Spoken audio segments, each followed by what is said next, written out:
Sophia Turner signed the marriage certificate with a hand that barely shook. 28 years old, and she was trading her freedom for her father's mistakes. $200,000 in debt to men who broke kneecaps as business strategy. Men who had already visited her childhood home twice, leaving broken furniture and terror in their wake. The registry office in Lower Manhattan smelled like old paper and desperation. Her father stood behind her, guilt etched into every line of his weathered face. Her younger sister Ashley gripped her hand so tightly it hurt. "You don't have to do this," Ashley whispered, tears streaming down her cheeks. "We'll find another way." But there was no other way. Sophia had exhausted every option over 6 sleepless months. Loans denied. Crowdfunding campaigns that barely raised $3,000. The predatory interest kept climbing, and the men kept coming. Then Anthony Colombo made an offer through intermediaries. Marriage in exchange for debt forgiveness. Clean slate. No questions asked. Sophia had researched him obsessively. 34 years old, head of one of New York's most powerful organized crime families. Photographs showed a devastatingly handsome man with dark hair, sharp jaw, and eyes that seemed to catalog everything they saw. Rumors swirled about his ruthlessness, his intelligence, his absolute control over an empire built on fear and loyalty. She expected a monster. She got something far more complicated. Anthony Colombo stood across from her now, signing his own portion of documents with elegant precision. He wore a charcoal suit tailored to perfection. White shirt open at the collar. No tie. Expensive watch caught the light. Everything about him screamed power and money and danger. But when he looked at her, his expression held something unexpected. Curiosity. Maybe even gentleness. "The debt is cleared," he said quietly, handing papers to his lawyer. His voice was smooth, faintly accented. "Your father and sister will not be contacted again." "Thank you," Sophia managed. The words felt hollow. "We should go." He offered his hand. "Your belongings have already been moved to the penthouse." Sophia's stomach dropped. She had known this moment was coming, but facing it felt surreal. She hugged Ashley fiercely, whispered promises to call, to visit, to somehow make this bearable. Her father couldn't meet her eyes. The shame was eating him alive. The drive to Anthony's penthouse passed in silence. Sophia stared out the window of the black car, watching her old life disappear behind tinted glass. The driver never spoke. The city blurred past. The penthouse occupied the entire top floor of a midtown tower. Floor-to-ceiling windows overlooked Central Park. Marble floors reflected soft lighting. Modern furniture in blacks and grays filled spaces that felt both luxurious and oddly impersonal. "Your room is down that hallway," Anthony said, gesturing left. "Master suite is opposite direction. You have complete privacy." Sophia blinked. "Separate rooms? This is a business arrangement." His dark eyes held hers. "I will not touch you without invitation. You are safe here." Something loosened in her chest. She had prepared herself for so much worse. "The kitchen is fully stocked. Housekeeper comes Mondays and Thursdays. If you need anything, ask." He pulled a phone from his pocket, typed quickly, then showed her the screen. "My personal number. Use it." "Okay." Her voice came out smaller than intended. He studied her for a long moment. "You look exhausted. Rest. We can discuss details tomorrow." Sophia retreated to her room, found her belongings neatly unpacked in a space 3 times the size of her old apartment.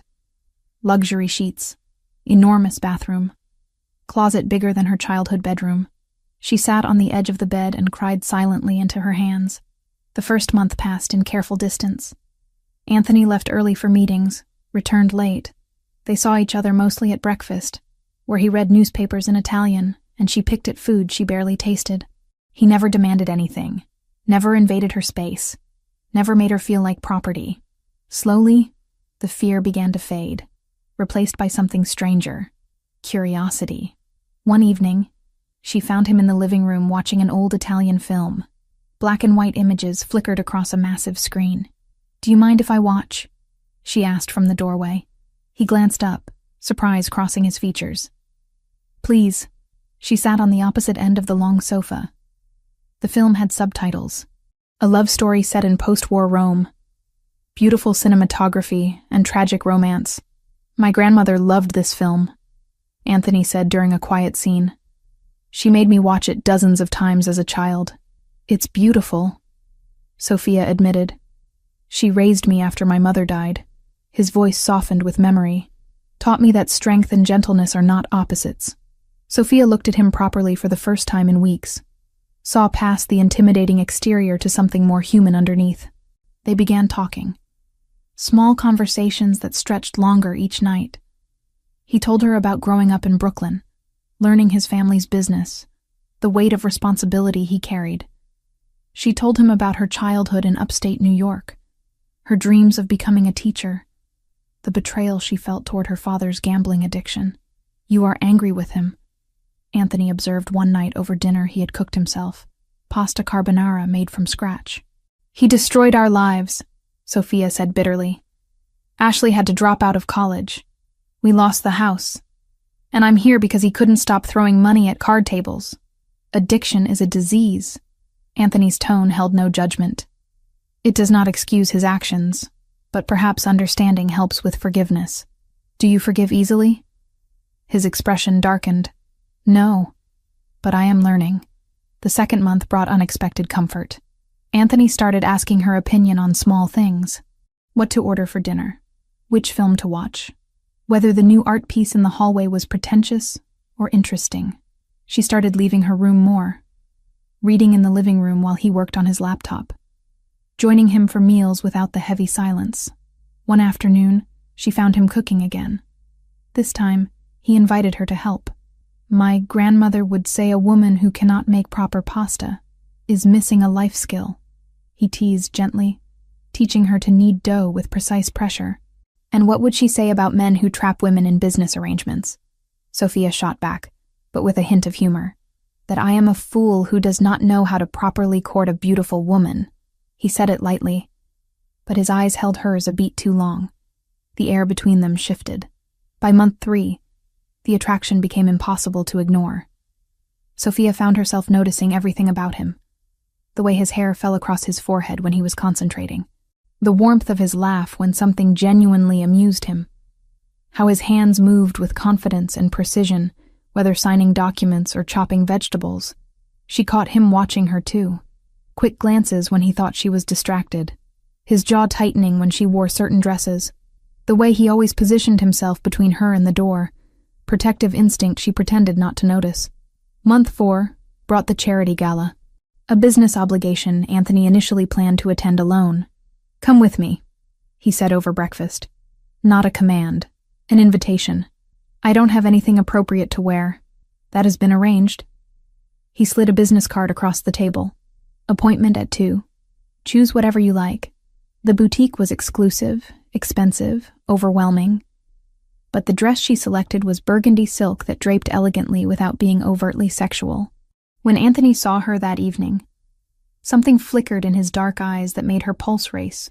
The gala was everything she expected. Wealthy people in designer clothes making small talk about investments and vacation homes. But Anthony kept her close, his hand resting lightly on the small of her back, introducing her simply as Sophia, never explaining the arrangement. "You are nervous," he murmured during a slow dance. "Everyone is staring. Let them." His hand splayed wider against her spine. "You belong here as much as anyone. Because I'm your wife on paper? Because you are brilliant and kind and stronger than most people in this room." His voice dropped lower. "The paper means nothing. You matter." Sophia looked up at him. Really looked. Saw the sincerity in his expression. The carefully controlled desire he was working hard to suppress. When they returned to the penthouse that night, neither moved toward their separate rooms. They stood in the dim living room, city lights creating shadows across Anthony's face. "I should let you rest," he said, but made no move to leave. "I'm not tired." The distance between them felt charged, dangerous, inevitable. Sophia. Her name on his lips sounded like a confession. "If I kiss you now, everything changes. Maybe I want it to change." He closed the space between them in one fluid movement. His hand cupped her jaw with surprising gentleness. His thumb brushed across her lower lip. "Are you certain?" Instead of answering, she kissed him. The kiss was fire and tenderness. months of tension exploding into desperate contact. His other hand threaded through her hair. She gripped the front of his shirt. They stumbled toward his room, shedding clothes between heated kisses and whispered confirmations. That night, Sophia discovered that Anthony Colombo was as controlled and attentive in intimacy as he was in everything else. He worshipped her body like something precious, learned what made her gasp and arch and moan his name. Afterward, they lay tangled in expensive sheets, her head on his chest, his fingers tracing idle patterns on her shoulder. "This was not part of the arrangement," he said quietly. "No." She pressed a kiss to his sternum. "Is that a problem?" "The opposite." He tilted her face up to meet his eyes. "But you should know that what I feel is not casual. I do not do anything by half measures." "Neither do I." The following weeks blurred together in a haze of growing intimacy. They talked for hours, made love with increasing familiarity and passion, laughed at inside jokes, cooked meals together. She started referring to the penthouse as home without thinking about it. Month 6 arrived with autumn colors in Central Park, and Sophia realizing she was in love with her arranged husband. She was also pregnant. The pharmacy test showed 2 pink lines, then another, then a third to be certain. She sat on the bathroom floor, hands shaking, emotions rioting. Pregnant. With twins, according to the doctor she visited secretly. Twin boys growing inside her. Still early enough to hide, but real enough to make her knees go weak. She planned to tell Anthony that evening. Imagined his reaction. Maybe surprise, but hopefully joy. They could be a real family. Turn this arrangement into something genuine and permanent. She returned to the penthouse humming softly, hands unconsciously resting on the faint swell she could still hide beneath her clothes. Then she heard voices from downstairs. Anthony's office was usually off-limits, but the door stood ajar. She moved closer, intending to announce her presence. "Please," a man's voice begged, thick with terror. "I have family. Kids, please. You stole from me." Anthony's voice was cold, unrecognizable. "You knew the consequences. I'll pay it back. Every dollar. I swear on my children's lives. Your children will learn what happens when men break their word." The sound that followed made Sophia's blood turn to ice. A gunshot, muffled but unmistakable. Then another. She clapped a hand over her mouth to stifle her gasp. Pressed herself against the hallway wall, heart hammering violently. Through the cracked door, she saw Anthony, suit jacket removed, white shirt now stained with dark spots, gun held loosely in one hand. His expression was utterly calm as he looked down at whatever lay on the floor beyond her line of sight. "Clean this up," he said to someone else in the room. "Make sure his family gets the message." Sophia backed away slowly, made it to her room, locked the door with trembling hands. This was who he really was. Not the man who cooked pasta and watched old films and made love to her with devastating tenderness. This was a killer. A man who executed people in his home office like it meant nothing. Her hands went to her stomach. Twin boys who would grow up in this world, who would learn that power came through violence, who would inherit an empire built on blood and fear.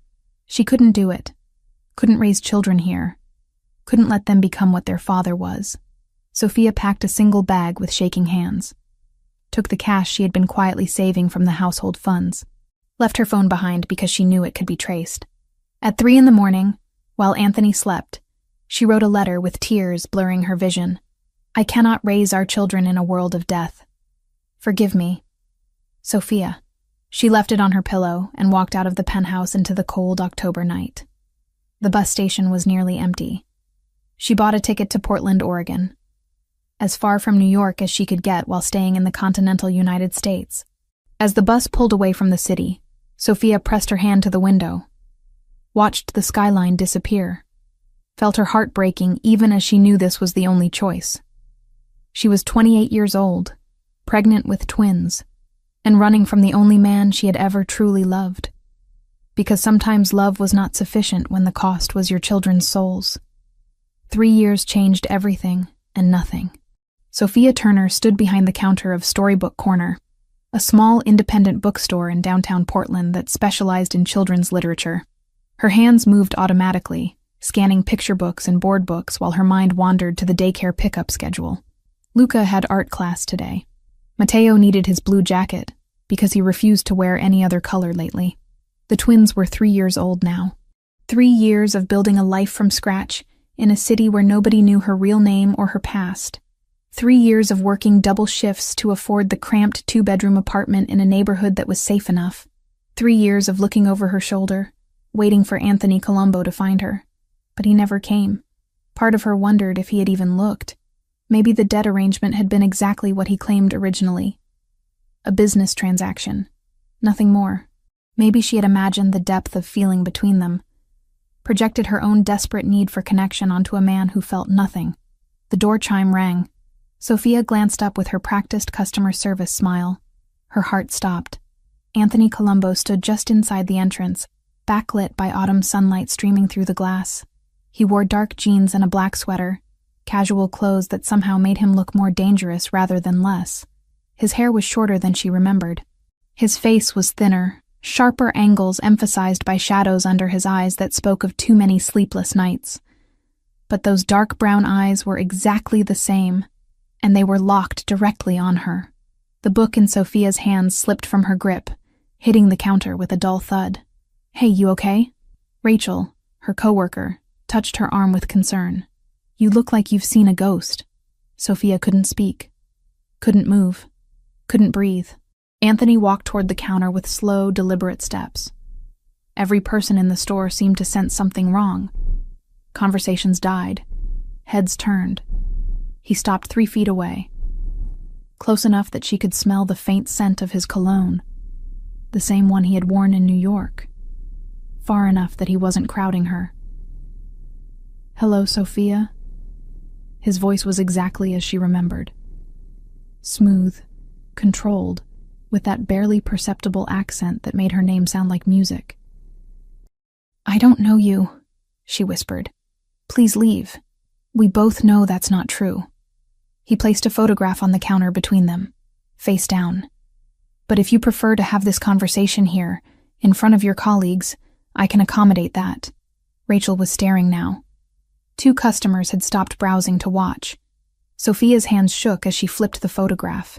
It showed 2 small boys with dark curly hair and brown eyes, laughing in a park. Luca and Matteo. Taken recently, maybe last week at the playground near their apartment. Cold fear washed through her. "There's a coffee shop 2 blocks north," Anthony said quietly. "Meet me there in 10 minutes, or I will wait here until your shift ends. Your choice." He turned and walked out before she could respond. Sophia grabbed the photo, shoved it in her apron pocket. "I need to take my break. Right now." Rachel frowned. "We have customers. Please. It's an emergency." She didn't wait for permission. Grabbed her coat and hurried out into the cool October air. Portland was gray and overcast, perpetually threatening rain without delivering. She walked quickly toward the coffee shop, mind racing. How had he found her? How long had he known? Why wait 3 years? And most terrifying of all, what did he want? The coffee shop was one of those aggressively Portland establishments with reclaimed wood tables and fair trade everything. Anthony sat in the back corner, 2 cups already on the table. He stood when she approached. Old-fashioned manners she had forgotten. "I didn't know what you drink anymore," he said, gesturing to the cups. "One is black coffee. The other is a latte with vanilla." The latte had been her order. 3 years ago, in a different lifetime, Sophia sat, wrapping her cold hands around the warm cup without drinking. "How did you find me? Does it matter?" "Yes." He leaned back in his chair, studying her with an intensity that made her want to disappear. "You were very careful. New name, cash only for the first 6 months, no social media, no contact with anyone from New York except your sister." Sophia's stomach dropped. "You've been watching Ashley?" "Monitoring, not watching. There's a difference." His tone held no apology. "She was the only connection you maintained. It took 18 months before she slipped and mentioned Portland in a phone conversation. Another year to narrow down your location. 6 more months to confirm. 3 years. Sophia's voice came out hollow. "You've known for 6 months and you're only showing up now? I wanted to be certain you were truly safe and stable before I disrupted your life." His jaw tightened. I am many things, Sophia, but I am not cruel without purpose. You're also a killer. The words burst out before she could stop them. I saw you. That night. The man in your office. I know. Anthony's expression didn't change. I found your letter. Read it approximately 1,000 times trying to understand. There's nothing to understand. I couldn't raise children in that world. Our children. He said it softly. But the possessive pronoun landed like a physical blow. Twin boys. Luca and Matteo. 3 years old. Luca is cautious and loves books. Matteo is bold and refuses to wear anything but blue lately. Tears burned Sophia's eyes. Don't. Don't what? Don't know my own sons? Don't care about the family you stole from me? I was protecting them. By raising them in a city 3,000 miles away? By working 60-hour weeks so you can afford an apartment in a neighborhood where I counted 4 drug deals happening within 2 blocks? His voice rose slightly, controlled anger bleeding through. By denying them a father who would give them everything? Everything except safety. Sophia's hands shook around the cup. Everything except a life where they don't learn that violence is how you solve problems. Anthony was quiet for a long moment. When he spoke again, his voice had softened. The man you saw me kill that night was not innocent. He had stolen $300,000 from my organization and used that money to fund a human trafficking operation. He was selling children, Sophia. Children. She looked up sharply. I am not asking you to condone what I did, Anthony continued. I am asking you to understand that my world is not black and white. I have done terrible things. I will likely do terrible things again. But I have also protected people who had no other protection. I have stopped monsters who operated in shadows. And I have spent 3 years transforming my business so that my sons will inherit something cleaner than what I received. What are you talking about? He pulled out his phone, slid it across the table. The screen showed financial documents, legal filings, business registrations. I have divested from every illegal operation, sold territories to rivals, moved all assets into legitimate real estate and restaurant investments. I still have connections. I still have power, but I no longer profit from the worst of it. Sophia scrolled through the documents with numb fingers. It was real. All of it. Dated across the past 3 years. You did this because of what I wrote in the letter? I did this because you were right. Anthony's voice roughened with emotion. I did this because the woman I love told me she couldn't raise our children in my world. So I changed my world. The confession hung in the air between them. Anthony, I am not asking you to forgive me immediately, he interrupted. I am not asking you to come back to New York or resume our marriage. I am only asking for one thing. What? His dark eyes held hers with devastating honesty. Let me meet my sons. Sophia's breath caught. She had prepared for threats, for legal action, for him to take the boys by force. Not this quiet plea. I don't know, she whispered. I have respected your wishes for 3 years, Anthony said. I have stayed away even though every instinct demanded I come immediately. I have transformed everything about my life to be worthy of the family you took from me. Now I am asking you to give me a chance. Not as your husband, as their father. Before Sophia could respond, her phone alarm buzzed. Daycare pickup in 20 minutes. Anthony noticed her glance at the screen. You need to get the boys. Yes. May I come? No. Absolutely not. Sophia. He reached across the table, stopping just short of touching her hand. I am going to be part of their lives. We can do this cooperatively, or we can do this through lawyers and courts. I prefer cooperation. Is that a threat? It is reality. His expression was calm, but implacable. I will see my sons today, with your permission or without it. Sophia stood abruptly, chair scraping against the floor. You can't just show up after 3 years and demand access. I am not demanding. I am requesting. There is a difference. Anthony stood as well. But make no mistake. I found you once. I know where you work, where you live, where the boys attend daycare. I know Luca's favorite book and Matteo's obsession with fire trucks. I know everything because I have been watching from a distance, respecting your space, waiting for the right moment. This is insane. This is fatherhood. His voice dropped lower. Go get our sons, Sophia. I will be waiting in the parking lot. And when you see me, when you see how they react to me, you will understand that biology is not the only connection we share." Sophia grabbed her coat and fled the coffee shop. Her mind spun as she drove across town to Little Sprouts daycare. What was she going to do? How could she explain this to 3-year-old boys who didn't know they had a father? She pulled into the familiar parking lot 15 minutes later, and her heart sank. Anthony's black SUV was already there, parked near the entrance. He leaned against it, arms crossed, waiting exactly as he had promised. Sophia parked as far away as possible, walked quickly toward the building entrance. Anthony didn't approach, just watched. Inside, the daycare smelled like paint and graham crackers. Luca and Matteo were in the art room, covered in finger paint and pure joy. Her heart squeezed at the sight of them. 3 years of raising them alone. 3 years of being everything they needed. "Mama!" Matteo spotted her first, running over with blue paint-covered hands. Luca followed more slowly, carrying a paper with careful crayon drawings.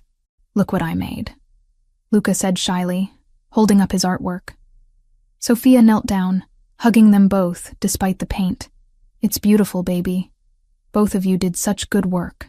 They collected backpacks and jackets, Matteo chattering about snack time while Luca remained quiet and observant as always. Sophia's hands shook as she signed them out. The moment they stepped outside, Luca froze. "Mama," he whispered, pressing against her leg. "Who's that man?" Matteo, bold as always, stared openly at Anthony. "He's really tall." Anthony straightened from where he leaned against the SUV. Even from 30 feet away, Sophia could see the naked emotion on his face. Wonder, pain, desperate love for 2 boys he had never been allowed to touch. He didn't approach, didn't move at all, just looked at them with an expression that broke something inside Sophia's chest. Because she recognized that look. It was the same one she wore every morning when she checked on them sleeping. The same fierce protective love that had driven her to run in the first place. "Come on," Sophia said, guiding the boys toward her car. "Let's go home." "Is he coming too?" Matteo asked loudly. "No, sweetheart." But as Sophia buckled them into car seats, Anthony moved. Not toward them. Toward her. He stopped an arm's length away, close enough to speak quietly without the boys hearing. "They have my eyes," he said, voice rough with unshed tears. "I know. Luca looks exactly like I did at that age. Matteo has my mother's stubborn chin." Sophia's vision blurred. "Please don't make this harder. I need you to hear something." Anthony stepped closer, his presence overwhelming in the small parking lot. "No more running, Sophia. You ran once and I let you go because I understood your fear. But that grace period is over. Those are my sons. And whether you like it or not, whether you trust me or not, I will be in their lives. You can't force.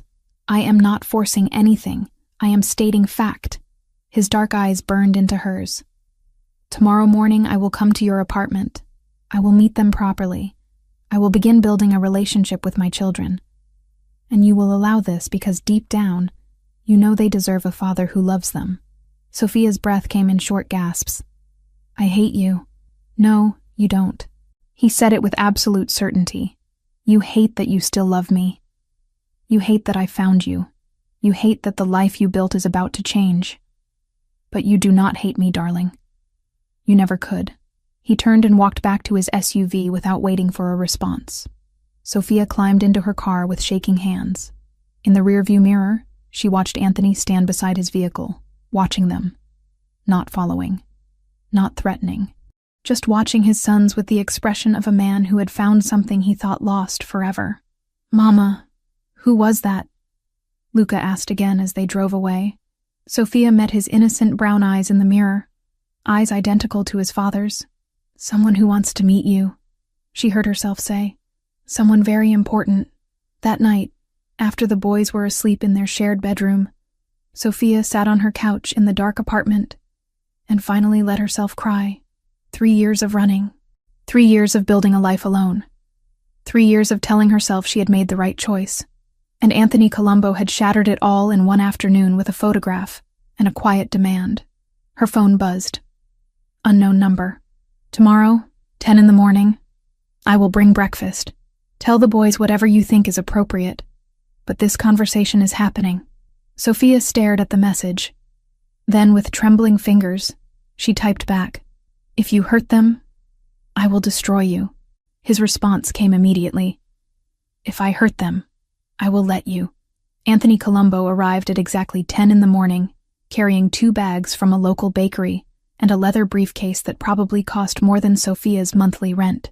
She had been awake since 5, cleaning the already clean apartment, rehearsing what to tell the boys, changing her outfit 3 times before settling on jeans and a sweater that felt appropriately casual and defensive. The twins were eating cereal at their small kitchen table when the knock came. Matteo jumped up immediately, always eager for new experiences. Luca remained seated, watching with those careful brown eyes that missed nothing. Sophia opened the door. Anthony looked different in daylight streaming through her apartment windows. Still devastatingly handsome, but something about seeing him in her space felt surreal. He belonged in penthouses and exclusive restaurants, not her cramped 2-bedroom with mismatched furniture from thrift stores. "Good morning." He held up the bags. "I brought pastries, and these." He shifted the briefcase slightly. "Come in." Sophia stepped aside, heart hammering. Anthony entered slowly, taking in every detail of the small space. His gaze lingered on the twins' artwork taped to the refrigerator, the stack of library books on the coffee table, the worn couch where Sophia spent nights after double shifts, too exhausted to make it to bed. Luca and Matteo stared at the tall stranger with identical expressions of curiosity and wariness. Anthony set the bags on the counter, then did something Sophia didn't expect. He lowered himself to one knee, bringing his considerable height down to the boy's eye level. "Hello," he said gently. "My name is Anthony. What are your names?" Matteo spoke first, predictably. "I'm Matteo. That's Luca." He's shy, but I'm not. A hint of a smile touched Anthony's mouth. "It is very nice to meet you both. I brought breakfast if you would like some." "What kind?" Matteo demanded. "Chocolate croissants and apple turnovers." "I like chocolate," Matteo declared. Luca remained silent, studying Anthony with an intensity that was unnerving in a 3-year-old. Sophia intervened. "Boys, why don't you finish your cereal first? Then we can have a pastry." Anthony stood smoothly. "May we speak privately for a moment?" Sophia nodded toward the small bedroom that served as her own. Once inside with the door cracked so she could hear the boys, Anthony opened his briefcase and withdrew a folder. "Custody documents," he said without preamble. "My lawyer prepared them yesterday. Full joint custody with a phased schedule, Portland visits now, and longer New York blocks during holidays and summers once the boys were older." Sophia's stomach dropped. "You can't be serious." "I am completely serious. However," he held up a hand before she could interrupt. "I am not filing them." "Not yet. Then why show me?" "Because I want you to understand that I have legal recourse, and I am choosing not to use it." Anthony's dark eyes held hers. "I do not want a court battle, Sophia. I do not want to traumatize our sons with lawyers and custody evaluators. I want to build a relationship with them naturally, with your cooperation." "Why should I cooperate with you?" "Because it is the right thing to do. Because they deserve a father. And because whether you admit it or not, you know I am not the monster you convinced yourself I was 3 years ago." Sophia crossed her arms defensively. "You killed a man in your office. I executed a human trafficker after he was given multiple opportunities to surrender the children he had taken." Anthony's voice remained calm. "I am not asking you to approve of my methods. I am asking you to see the context." He withdrew another folder, this one thicker. "My business transformation. Every document is here. Sale of illegal operations, transfer of territories, investment portfolios in legitimate real estate and restaurant ventures. I have severed ties with every violent aspect of my former life." Sophia flipped through pages of legal documents, financial statements, property deeds. The scope was staggering. He had dismantled an empire and rebuilt it as something entirely different. "This must have cost you millions. It cost me approximately $200 million in lost revenue, and another $100 million in buyouts and settlements." He said it matter-of-factly. "But I gained something far more valuable. The possibility of being worthy of my family." Sophia looked up sharply. "We're not your family. Not anymore. Biologically, legally, and emotionally, you are. Anthony stepped closer. You can deny it all you want. You can tell yourself that 3 years of separation erased what we built. But those boys in your kitchen have my blood, my eyes, and my last name, whether you acknowledge it or not. I gave them my last name. They're Turner, not Colombo. On what documents? Their birth certificates list father as unknown. Their social security cards were obtained with fraudulent information. Medically, they have half a genetic history missing. His voice hardened slightly. You have denied them access to family medical records, to knowledge of their heritage, to an entire side of their family that would love them. Guilt twisted in Sophia's chest. She had thought about that over the years, about what information she was withholding, about whether she had the right to make that choice. What do you want from me? She asked quietly. Time. Access. The opportunity to prove that I can be the father they deserve. Anthony's expression softened. I am not asking to take them from you. I am asking to be included in their lives. Starting today. From the kitchen came a crash, and Mateo's voice. Oops! Sophia hurried out to find chocolate milk spreading across the table. Both boys looked guilty. She grabbed paper towels, cleaning automatically while her mind spun. Anthony appeared in the doorway. May I? Before she could respond, he was kneeling beside the table with more paper towels, showing Mateo how to wipe in smooth strokes instead of spreading the mess. My grandmother used to say that spills happen, Anthony said conversationally. The important thing is learning to clean them properly. You have a grandma? Mateo asked. I had a grandmother. She passed away when I was young. But she taught me many things. Luca spoke for the first time, his quiet voice cutting through the chatter. Where's your mama and papa? Anthony paused in his cleaning. When he answered, his voice carried genuine emotion.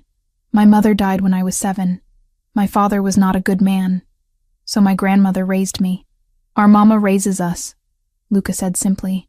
We don't have a papa. The words hung in the air. Sophia saw the flash of pain cross Anthony's face before he controlled it. Would you like to have a papa? Anthony asked gently. Both boys looked at Sophia. She felt trapped, cornered by the weight of their innocent expectation. That's something we need to talk about, she managed. Why don't you two go play in your room for a bit? But the pastries, Mateo protested. After you play for 10 minutes. Go on. The boys scampered off. Sophia sank into one of the kitchen chairs, exhausted, and it wasn't even 11 in the morning. Anthony sat across from her at the small table. I handled that poorly. I apologize. You handled it honestly. Sophia rubbed her temples. I don't know how to do this. Neither do I. But we learned together. Over the next hour, they talked through logistics. Anthony wanted to visit daily for the next week. Short visits, an hour or two, just to build familiarity, then gradually extend the time. He had rented a furnished apartment in Portland, planning to stay indefinitely. You're not going back to New York? Not while my sons are here. He said it simply, as if uprooting his entire life was obvious. Eventually, I hope we can discuss a more permanent arrangement. But for now, I meet them where they are. The boys returned, and Anthony produced the pastries with appropriate ceremony. Watching him interact with Luca and Mateo was surreal. He answered their random questions with patience, showed Mateo how to fold a napkin into different shapes, asked Luca about the drawings on the refrigerator, and actually listened to the long, rambling explanation of who each stick figure represented. When noon arrived and Anthony prepared to leave, Mateo hugged his leg spontaneously. Will you come back tomorrow? Anthony looked at Sophia, asking permission silently. She nodded, defeated and relieved simultaneously. Yes. Tomorrow I will come back. We can read books if you would like. I like books, Mateo declared. Luca remained quiet, but watched Anthony with less wariness than before. At the door, Anthony paused. Thank you for allowing this. I didn't really have a choice. You always have a choice. You chose to let me in rather than fight. That matters. He left, and Sophia closed the door, leaning against it with shaking hands. The next day, Anthony returned with 3 children's books. Italian fairy tales with English translations and beautiful illustrations. He read them with different voices for each character, making Mateo giggle and even pulling a smile from serious Luca. The third day, he brought ingredients and taught them to make simple pasta dough. Flour ended up everywhere, but the boys were delighted by the squishy texture and the way Anthony showed them to press their handprints into the flattened dough. By the fourth day, Matteo ran to the door when the knock came. "Anthony's here." Sophia watched from the kitchen as the man she had fled from 3 years ago sat cross-legged on her living room floor, building block towers with their sons. He wore jeans and a casual shirt, hair slightly mussed, laughing when Matteo deliberately knocked the tower down. The domesticity of it was disorienting. This was not the man she had seen execute someone. This was not the feared Mafia boss who controlled empires. This was just a father, learning his children, making up for lost time with desperate focus. On the fifth evening, after the boys were in bed, Anthony lingered by the door. "There is something you should know," he said quietly. "About your family." Sophia tensed. "What about them?" "I have been supporting them financially for the past 3 years." He said it without defensiveness. "Your father's auto repair shop was struggling. I bought the building, reduced his rent to sustainable levels, and directed business his way through my connections. Your sister Ashley received a scholarship to finish her degree. I established it through a shell corporation." Sophia stared at him. "You've been manipulating my family? I have been caring for the people you love because you could not be there to do it yourself." His tone sharpened slightly. "Your father is healthy and stable. Ashley graduated with honors, and now works as a teacher in Syracuse. They have financial security they would not have otherwise. You had no right. I had every right. They are my family too, whether you acknowledge it or not. Your father's debt was the catalyst for our marriage. I ensured he would never struggle with debt again. Your sister's education was interrupted because of family financial crisis. I ensured she could complete it." Sophia's hands shook with conflicting emotions. Anger that he had interfered, gratitude that her family was safe, resentment that he had given them what she could not. "Did they know?" she asked. "Did they know the money came from you?" "No. Everything was arranged through intermediaries and legitimate channels." Anthony's eyes held hers. "I did not do this for recognition. I did it because I knew you worried about them. I could not give you peace directly, so I gave it indirectly." Something cracked in Sophia's carefully maintained defenses. For 3 years, she had carried guilt about leaving her family without support, about choosing to protect her unborn children over staying close to her father and sister, and all that time, Anthony had been quietly ensuring they were cared for. "Why?" The word came out broken. "Because I love you." He said it simply, devastatingly. "Because even when you ran, even when you took my children and disappeared, I never stopped loving you. I was angry. I was hurt. But I never stopped wanting you safe and happy. And I knew you could not be happy if your family suffered." Tears burned Sophia's eyes. "You can't just say things like that. Why not?" "It is true." Anthony reached out slowly, giving her time to pull away. When she didn't, his hand cupped her cheek with heartbreaking gentleness. "I have made many mistakes, Sophia. I have hurt people. I have done things I cannot undo. But loving you was never a mistake. Loving our sons is not a mistake. And I will spend however long it takes proving that I can be what you need." His thumb brushed away a tear that escaped. The touch was familiar and foreign all at once. 3 years since he had touched her. 3 years since she had let anyone this close. "I don't know if I can trust you again," she whispered. "Then I will earn it back, day by day, visit by visit." His dark eyes were sincere. "I am not going anywhere, darling. Not this time." The moment stretched between them, heavy with history and possibility. Then Luca called out from the bedroom, breaking the spell. Sophia stepped back, wiping her eyes. "I should check on him." "Of course." Anthony moved toward the door. "Same time tomorrow?" "Yes." He paused at the threshold. "They are wonderful boys, Sophia. You have done an incredible job raising them alone. I hope someday you will let me help carry that weight." After he left, Sophia stood in her quiet living room surrounded by evidence of his presence.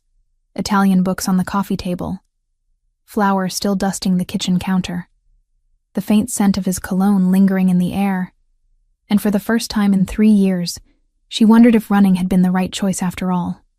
The photograph arrived on a Tuesday morning, slipped under Sophia's apartment door while she was making breakfast. Plain white envelope with no markings.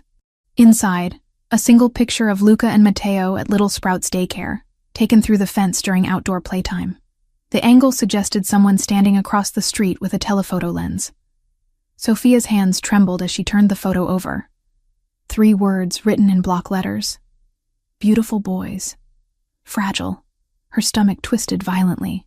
She shoved the photo into her purse before the twins could see, forcing brightness into her voice as she served their oatmeal. "Mama, you okay?" Luca asked with his unsettling perceptiveness. "Fine, baby. Just thinking about work." But she was not fine. Someone was watching her children. Someone wanted her to know they were watching.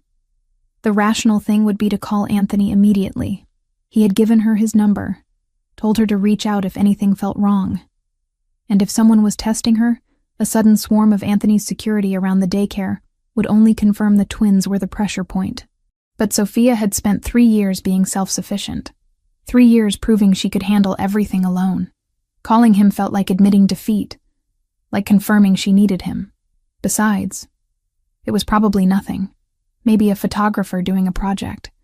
Maybe someone with the wrong apartment. Portland was weird enough that random, unsettling things happened without sinister explanation. Still, the note was deliberate enough to keep her scanning every face. She dropped the boys at daycare, scanning the street for unfamiliar vehicles or people. Everything looked normal. Parents hurrying to drop off kids before work. Traffic moving steadily. Gray Portland sky threatening rain that would probably hold off until evening. At the bookstore, Sophia threw herself into work, restocking shelves, helping customers, processing orders, anything to avoid thinking about the photograph burning a hole in her purse. The second message arrived via text that afternoon. Unknown number. Your sons laugh like their father. Matteo is louder. Luca is more careful. Just like Anthony. Sophia nearly dropped her phone. Whoever sent this knew about Anthony. Knew the connection. This was not random. Her fingers hovered over Anthony's contact. But what would she say? That someone sent creepy messages? He would overreact, mobilize his entire security apparatus, turn her quiet life into a circus of bodyguards and surveillance. She could handle this. She could move again if necessary. Change cities, change names, start over somewhere else. Wyoming, maybe. Montana. Somewhere small and remote, where people from Anthony's world would never think to look.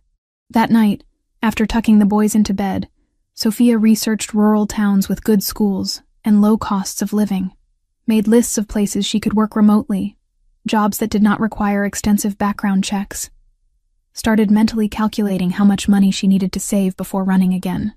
The third photograph arrived Thursday morning. This time, it showed Sophia herself leaving Storybook Corner at closing time. Taken from inside a parked car, she could see the reflection of the photographer in the bookstore window. A man in a dark jacket, face obscured by the camera. The message on the back. We know where you live. We know your routine. We could reach them anytime. Terror flooded through her so completely that Sophia had to sit down on her apartment floor to breathe. This was real. This was targeted. Someone was threatening her children, and she could not handle it alone. But still, she hesitated. Anthony was supposed to visit at 10. She would tell him then. In person, where she could control the conversation and set boundaries about his response. Except Friday morning brought something worse. Sophia woke at 6 to use the bathroom. Stepping into the hallway, she noticed something by the front door. An envelope, larger than the previous ones. It must have been slid under the door during the night while they all slept. With shaking hands, she opened it. The photograph showed Luca and Matteo asleep in their bedroom, taken from outside their window, through the gap in the curtains. Sophia always left open, because Luca was afraid of complete darkness. Both boys were visible in their twin beds, peaceful and vulnerable. Sophia's knees gave out. She sat hard on the floor, hand pressed to her mouth to muffle the sob that threatened to escape. Someone had been outside their apartment in the middle of the night, had stood at her son's bedroom window, had photographed them sleeping. The note was longer this time. You took something precious from Anthony Colombo. He will understand what it feels like when we take something precious from him, unless arrangements can be made. Instructions coming soon. Sophia grabbed her phone with trembling fingers and called Anthony. He answered on the first ring, voice alert despite the early hour. Sophia? What happened? Someone's been watching us. The words tumbled out. Sending photographs. They were outside the boys' window last night. They took pictures of them sleeping. Anthony, I need help. I need you to protect them. I am on my way. Do not leave the apartment. Do not open the door for anyone except me. His voice was ice and fury. Keep the boys inside. I will be there in 8 minutes. He arrived in 6. Sophia opened the door to find him flanked by 2 large men in dark suits. Anthony's expression was controlled rage, the kind of dangerous calm that preceded violence. Show me everything. Sophia handed him the 3 photographs and her phone with the text messages. He examined each one with clinical precision, jaw tightening with each image. When he reached the photo of the sleeping boys, something dark and murderous crossed his face. Dmitri, he said quietly to one of the men. Russian? The man nodded. Text syntax matches Bratva patterns. Surveillance quality suggests professional operation. Anthony pulled out his phone, typed rapidly. I am mobilizing a security team. 2 men outside this building immediately. 2 more at the daycare. Full surveillance review of the neighborhood to identify the photographer's vehicle and location. Wait. Sophia stepped forward. I don't want armed guards following my children around. That will terrify them. They will be discreet. Anthony's eyes met hers, but non-negotiable. Someone is actively threatening our sons. That ends now.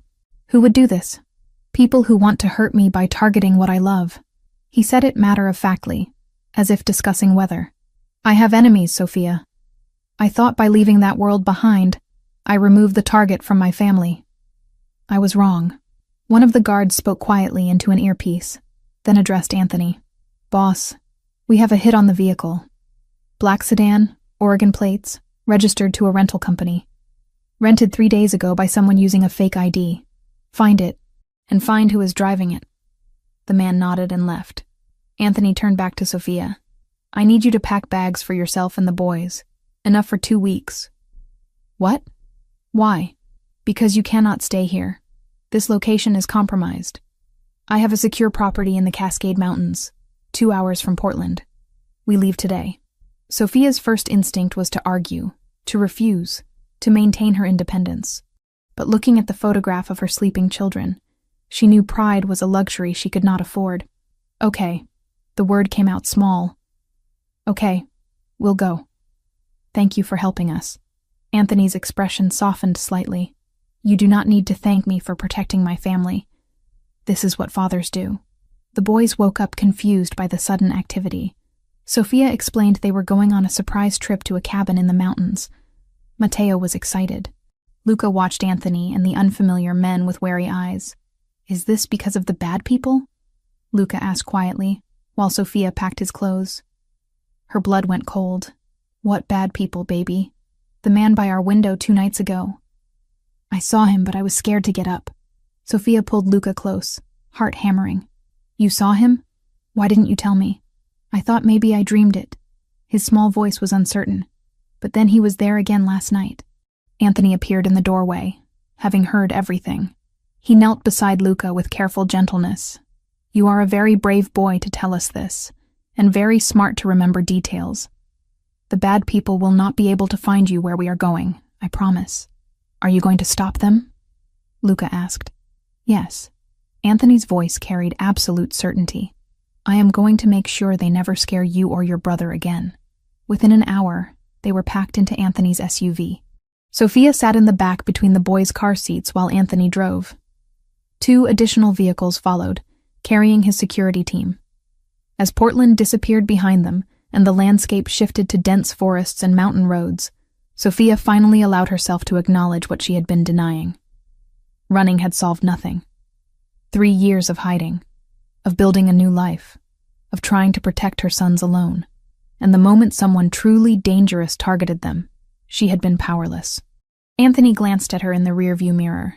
You are thinking very loudly. I was wrong. The admission hurt. I thought if I took them far enough away, changed our names, started over, we would be safe.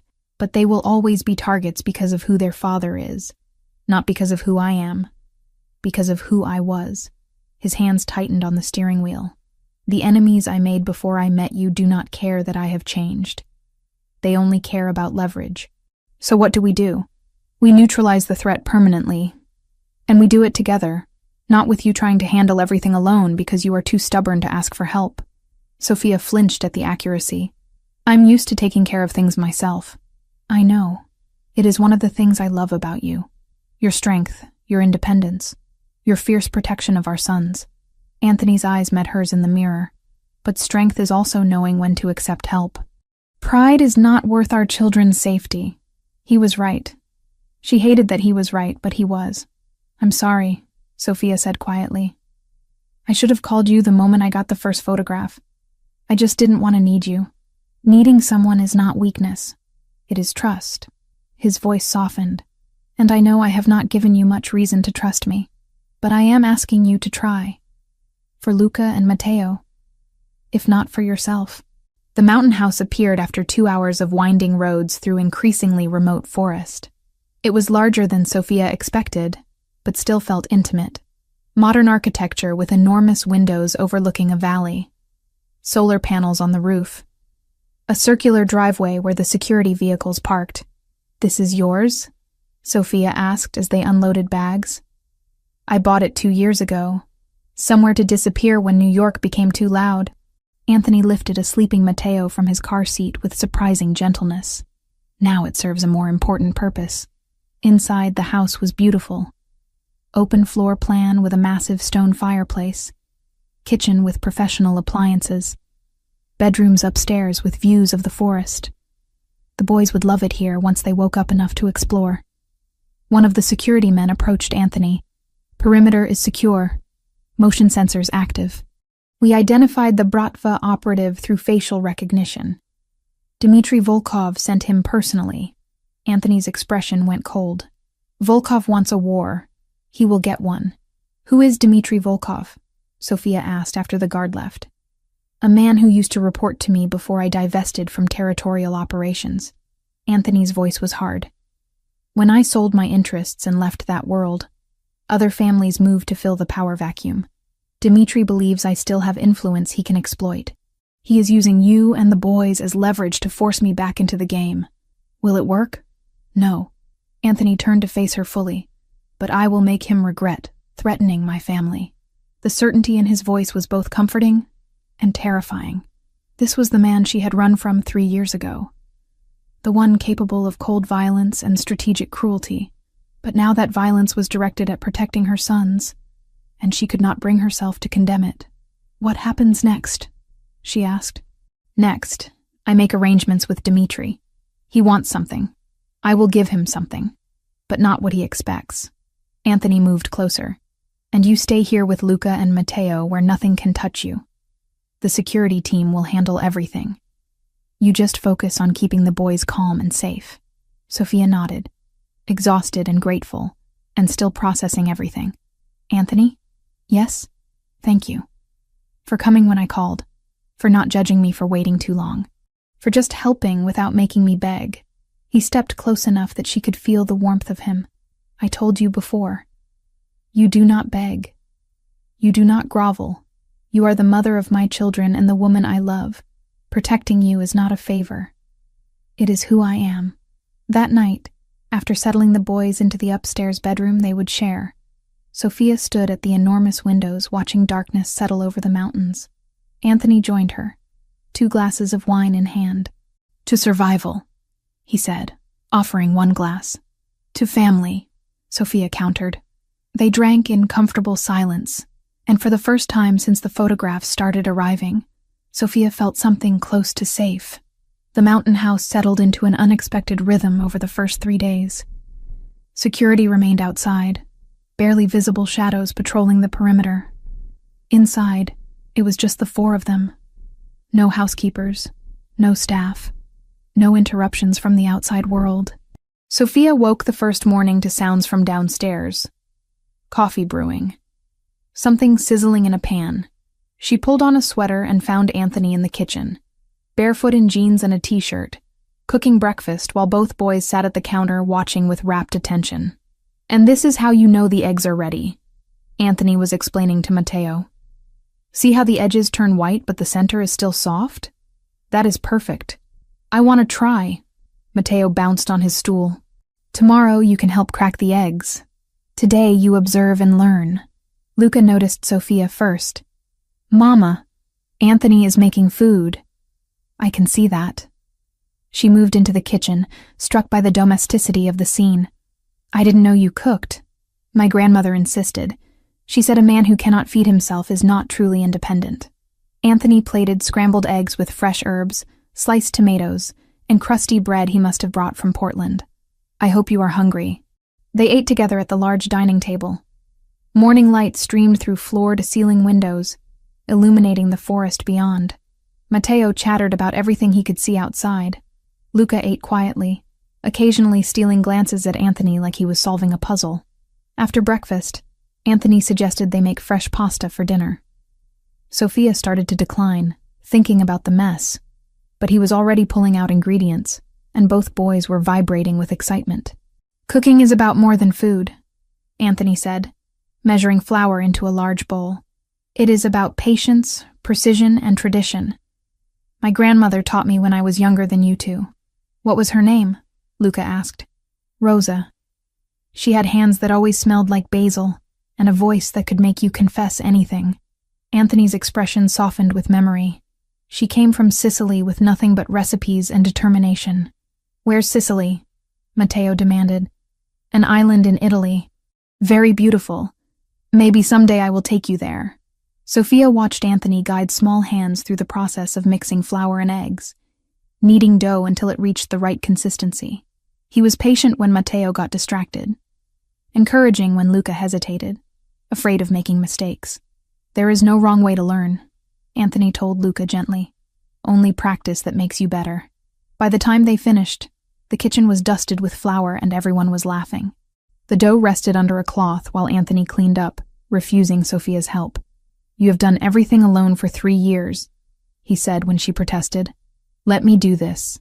That afternoon, Matteo threw a spectacular tantrum when Sophia said he could not have a third cookie. He screamed, threw himself on the floor, kicked his feet with impressive fury. Sophia felt her patience fraying. 3 years of single parenting meant she had strategies for tantrums, but exhaustion made everything harder. She started to intervene when Anthony knelt beside Matteo. "I understand you are angry," he said calmly. "Anger is acceptable. Throwing yourself on the floor is not." "I want cookies," Matteo wailed. "I know. And sometimes we want things we cannot have. That is part of learning self-control." Anthony's voice remained steady. "When you are ready to use words instead of screaming, we can talk about having a cookie after dinner." Matteo cried harder for another minute, then slowly wound down. Anthony waited patiently beside him, not forcing anything. When Matteo finally sat up, red-faced and sniffling, Anthony offered him a tissue. "Better?" Matteo nodded miserably. "Good. Now, would you like to help me build that puzzle we saw in the living room?" The transformation was immediate. Matteo scrambled up, tantrum forgotten, racing toward the puzzle. Anthony caught Sophia's eye and shrugged. "My grandmother always said children need firmness and understanding in equal measure." "Oh, your grandmother sounds wise." "She was the wisest person I have ever known." That night, Luca woke screaming from a nightmare around 2 a.m. Sophia rushed to the boys' room, finding Luca tangled in blankets, sobbing about monsters and shadows. Matteo slept through it somehow, undisturbed. "Shh, baby, it's okay. Mama's here." Sophia gathered Luca into her arms, rocking him. "There was a bad man at the window," Luca cried. Like before, he was trying to get in. Sophia's heart clenched. The trauma from Portland was manifesting in nightmares now. Anthony appeared in the doorway, hair mussed from sleep, concern evident on his face. "What can I do?" "I don't know. He's remembering the man outside our apartment." Anthony entered slowly, sitting on the edge of Luca's bed. "May I try something?" Sophia nodded, desperate for anything that might help. "Luca," Anthony said gently, Look at me. Luca turned tear-streaked face toward him. The bad man cannot reach you here. Do you know why? Why? Because I am here. And I will never let anyone hurt you or your brother. That is a promise I make as your father. You're my papa? If you will have me, yes. And fathers protect their children always, no matter what. Luca studied him seriously. What if you're sleeping? Then the men outside who work for me are watching. And if somehow anyone got past them, your mother would stop them. And if somehow they got past her, I would wake up and stop them. Anthony's voice was absolutely certain. You are surrounded by people who love you. Monsters have no chance. But what if... Luca, Anthony leaned closer. When I was your age, I was afraid of many things. My grandmother would tell me a secret. Do you want to know what it was? Luca nodded. She said fear lives in the dark because it knows light will destroy it. So every time you feel afraid, you turn on a light. Not just a lamp, but a light inside yourself. You think about the people who love you, and that light grows so bright that fear has nowhere to hide. I don't know how to make an inside light. I will teach you. Close your eyes. Luca obeyed, still hiccuping slightly from crying. Now think about your mama. How she smells like vanilla and coffee. How she reads you stories every night. How safe you feel when she holds you. Can you picture that? Yes. Good. That is your first light. Now think about Matteo. How he makes you laugh even when you do not want to. How he shares his toys even though he loves them. How you are never truly alone, because he is always there. Luca's breathing was slowing, evening out. That is your second light. Now think about me. I know we have not known each other very long, but I love you. I will always protect you. You are my son, and that means you are precious beyond measure. That's 3 lights, Luca murmured, sounding drowsy. 3 lights so bright that no nightmare can survive. Do you feel them? Yeah. Good. Keep them glowing. And if you ever feel scared again, you turn on those lights and remember you are loved. Within minutes, Luca was asleep again, breathing deep and peaceful. Anthony carefully tucked the blankets around him and followed Sophia out of the room. In the hallway, Sophia turned to him with tears in her eyes. How did you do that? My grandmother did it for me after my mother died. I had nightmares for years. He leaned against the wall, exhaustion evident. I never thought I would use that technique on my own children, but I am grateful I remember it. Thank you. You do not need to thank me for comforting my son. They stood in the dim hallway, the house silent around them. Sophia became acutely aware of how close they were standing, how Anthony's presence felt both familiar and charged with possibility. We should try to sleep, she said, but made no move toward her room. Sophia. His voice dropped lower. May we talk? Really talk? She nodded, following him downstairs to the living room. Anthony started a fire in the massive stone fireplace, flames casting dancing shadows across the walls. They sat on opposite ends of the long leather couch, distance preserved but barely. I need you to understand something, Anthony began, staring into the fire. The day I found your letter, the day I realized you had left, it broke something in me I did not know could break. Sophia wrapped her arms around herself, waiting. I have survived things that would destroy most men. Violence, betrayal, loss. I learned early to compartmentalize emotion, to separate what I feel from what I must do. But that morning, reading your words, knowing you were carrying my children and I had driven you away, all those walls collapsed. His hands clenched into fists on his knees. I wanted to tear apart the city looking for you. I had resources, connections, the ability to find almost anyone. But then I reread your letter. You said you could not raise our children surrounded by death, and I realized you were absolutely right. Anthony, let me finish. Please. He finally looked at her, firelight reflecting in his dark eyes. I spent 3 years transforming everything, not to manipulate you into returning, but because I needed to become someone worthy of being a father, someone who could give our sons a life where they did not grow up witnessing executions in home offices. You changed your entire empire because of what I wrote? I changed because you forced me to see what I had become, a man who solved problems with violence, a man whose children would inherit blood-stained legacy. I did not want that for them. I did not want them to fear their father the way I feared mine. Sophia's chest tightened. You never talked about your father before, because he is not worth discussing. He was a brutal man who believed power came through fear. He would beat my mother, terrorize everyone around him, rule through intimidation. When she died, I vowed never to become him. But somewhere along the way, I did. You're nothing like that, Sophia said softly. I've watched you with Luca and Matteo. You're patient and gentle and everything a father should be, because you gave me the chance to be. Anthony shifted closer, the distance between them shrinking. When I finally found you 6 months ago, I wanted to rush in immediately, demand my rights, force my way back into your life.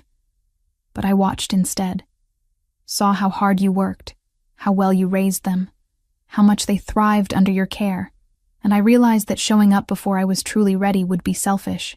So you waited. I waited until I could offer you safety and stability and a version of myself that deserved another chance. His voice roughened with emotion. I waited because I love you, Sophia. I have loved you since you agreed to that arranged marriage and then refused to be treated like property. I loved you when you challenged me, when you made me laugh, when you showed me that strength and gentleness could coexist. Tears streamed down Sophia's face. I loved you too. That's why leaving hurt so much. Then why did you wait 3 years? Why not reach out once you were settled, once the boys were born? Because I was terrified. The confession burst out. Not of you specifically, but of your world. Of raising children who would think violence was normal. Of losing myself in a life where I was just the mafia boss's wife instead of my own person. You have never been just anything. You are brilliant and fierce and the strongest person I have ever known. I didn't feel strong. I felt trapped and scared, and so desperately in love with someone I thought I had to leave. They were inches apart now, drawn together by gravity and history and 3 years of separation. Sophia could see the flutter of Anthony's pulse in his throat, could feel the heat radiating from his body. I helped your family, Anthony said quietly. Your father's business, Ashley's education. I made sure they were cared for because I knew you worried about them. I could not give you peace directly, so I tried to give it indirectly. Fresh tears spilled over. You've been protecting everyone I love this whole time, because that is what you do when you love someone. You care for the people they care about. The space between them felt electric, charged with possibility and memory. Sophia leaned closer, drawn by instinct and need. Anthony's hand came up to cup her face, thumb brushing away tears with devastating tenderness. If I pull you close right now, he murmured, there's no going back. Maybe it's already changed. They moved together, closing the final distance. But at the last second, Sophia pulled back, fear overriding desire. I can't. Not yet. I'm still trying to figure out if I can trust you again. Anthony's expression held understanding and disappointment in equal measure. Then I will wait, however long it takes. He stood, putting physical distance between them, before the temptation became too much. Try to get some rest. Tomorrow we can take the boys hiking if the weather holds. Sophia watched him climb the stairs to his own room, then sat alone by the dying fire. Her lips tingled with the kiss that almost happened. Her heart ached with feelings she had tried to bury for 3 years. The next morning, Matteo ran into the kitchen where Sophia was attempting coffee and announced, "Papa is teaching us to make pancakes." Sophia froze, mug halfway to her lips. "What did you just call him?" "Papa. That's his name, right? He's our papa and you're our mama." Luca appeared behind his brother, more hesitant. "Is that okay? Can we call him that?" Sophia's throat closed with emotion. She looked past the boys to where Anthony stood in the kitchen doorway, his expression vulnerable in a way she had never seen. "Yes, babies. That's okay. He is your papa." The smile that broke across Anthony's face was worth every complicated feeling churning in Sophia's chest. And when both boys ran to him, wrapping small arms around his legs, he knelt down and held them like they were the most precious things in existence. Which, Sophia realized, they were. Later that afternoon, while the boys napped, Sophia found Anthony on the back deck overlooking the valley. She stood beside him, shoulders nearly touching. "They called you Papa," she said unnecessarily. "I heard. I may have cried about it for 10 minutes in my room afterward."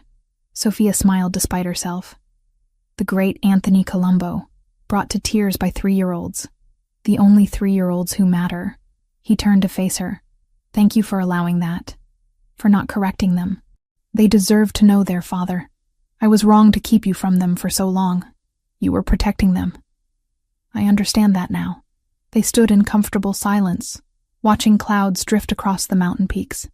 And Sophia wondered if maybe, just maybe, they could find a way forward that honored both the past and the possibilities ahead. The attack came at 3:17 in the morning. Sophia woke to the sound of something she had never heard before, but recognized instinctively. Gunfire. Distant, but unmistakable. Multiple weapons firing in controlled bursts. She bolted upright in bed, heart hammering. Before she could process what to do, her bedroom door flew open. Anthony stood there, fully dressed despite the hour, his face set in lines of cold fury. "Get the boys. Now. Do not turn on lights. Do not ask questions. Move." Sophia scrambled out of bed, running on pure adrenaline. She rushed to the twins' room where both boys were stirring, confused by the distant noise. Anthony was right behind her. "Mama?" Luca's voice was frightened. "It's okay, baby. We're going to play a game. We have to be very quiet and very fast." Matteo started to cry. Anthony scooped him up in one arm, then lifted Luca with the other. "Listen to me. Both of you. I need you to be brave right now. Can you do that for me?" Both boys nodded against his shoulders, eyes wide. "Good. Hold on tight and do not make a sound." Anthony moved with terrifying speed through the dark house, Sophia stumbling after him. More gunfire erupted outside, closer now. She heard shouting in a language she did not recognize. Russian, maybe. Anthony led them to what she had thought was a linen closet in the downstairs hallway. He pressed his palm against a panel she had never noticed. The back wall slid open, revealing a reinforced steel door with a keypad. Inside, quickly. The panic room was larger than expected. Concrete walls, dim emergency lighting, a comfortable seating area with a couch and chairs, shelves stocked with water and non-perishable food, a bank of monitors showing security camera feeds from around the property. "You stay here until I come get you." Anthony set the boys on the couch. His voice was absolutely calm, but Sophia could see the tension in every line of his body. "The door is 6 inches of reinforced steel. Nothing gets through it. Where are you going?" Sophia grabbed his arm. "To end this." "No. You stay here with us. Let your security handle it." "My security is handling it. But this is my family, my responsibility." He gripped her shoulders, forcing her to meet his eyes. "I will not hide while men threaten my sons. Do you understand?" Sophia wanted to argue, to beg him to stay safe. But she saw the truth in his face. This was who he was, not the gentle father who made pancakes, but the warrior who protected what belonged to him. "Come back," she whispered. "Whatever happens out there, you come back to us. Always." He kissed her forehead quickly, then the top of each boy's head. "Be brave. I will return soon." The steel door closed with a heavy thunk. A series of locks engaged automatically. Sophia heard Anthony's footsteps retreating down the hallway. Then there was only silence and the terrified breathing of her children. Sophia pulled both boys into her lap on the couch, wrapping arms around them. "It's okay. Papa is going to make sure we're safe." "Why are there bad people?" Luca asked, voice trembling. "Because some people make wrong choices, but Papa is going to stop them." The monitors showed chaos outside. Men in dark tactical gear moving through the forest, muzzle flashes lighting up the darkness. Anthony's security team had taken defensive positions around the house perimeter. Sophia counted at least 6 attackers, maybe more beyond camera range. On one screen, she saw Anthony emerge from the house. He moved to a covered position behind a stone wall, speaking rapidly into a phone. Even through grainy security footage, she could see the transformation. This was not the man who read bedtime stories. This was a commander, cold and precise, directing his forces with surgical efficiency. The boys mercifully did not understand what they were seeing on the monitors. Matteo had his face buried in Sophia's shoulder. Luca watched with wide eyes, but said nothing. The firefight lasted 17 minutes that felt like 17 hours. Sophia watched Anthony coordinate his team, calling out positions and orders. Watched attackers fall back, regroup, press forward again. Watched her children's father operate in a world she had tried to protect them from. Then one attacker broke through the perimeter, heading straight for the house. Anthony moved to intercept, weapon raised. The attacker fired first. Anthony went down. Sophia's scream was silent, trapped in her throat so she would not terrify the boys. She watched the monitor with horror as Anthony lay motionless for 3 eternal seconds. Then he moved, rolled, returned fire with brutal accuracy. The attacker dropped. Anthony stood slowly, left hand pressed to his right shoulder.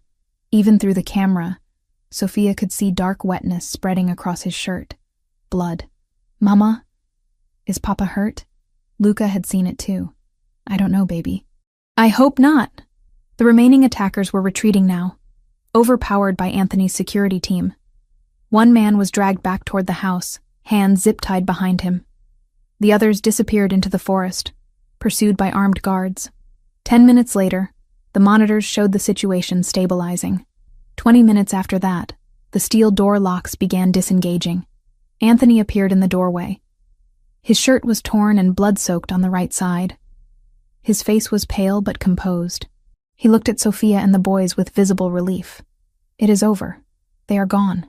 Sophia set the boys down and crossed to him in 3 steps, hands hovering over the wound. "You're bleeding. Flesh wound. The bullet grazed my shoulder. I am fine." "You are not fine.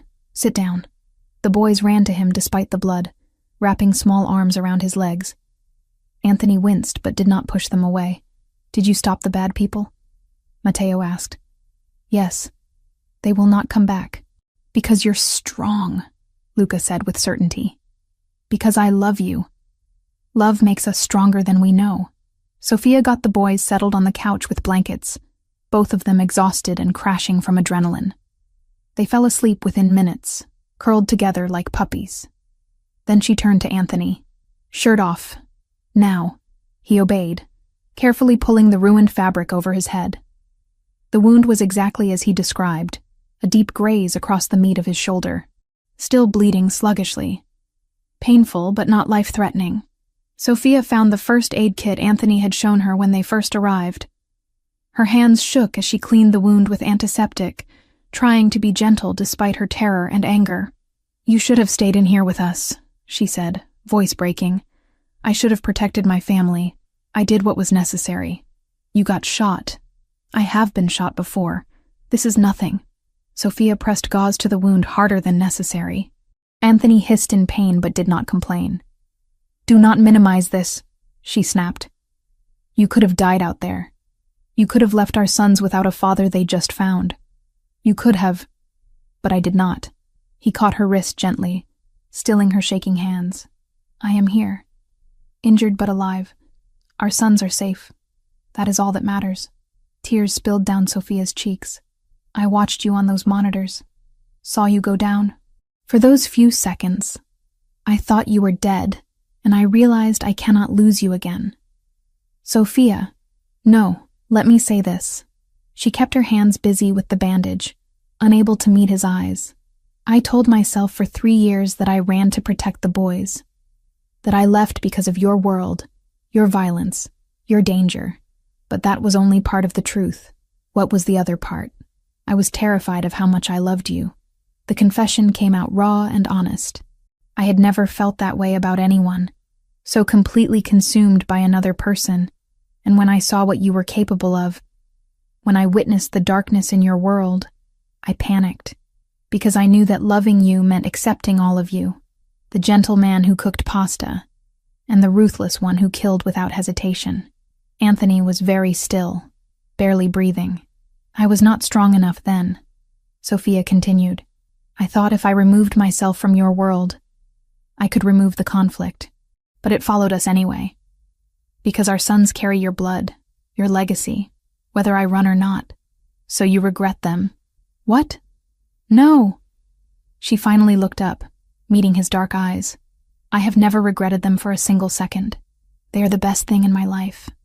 But tonight, watching you risk everything to protect us, I realized something. You changed your entire world trying to be worthy of us.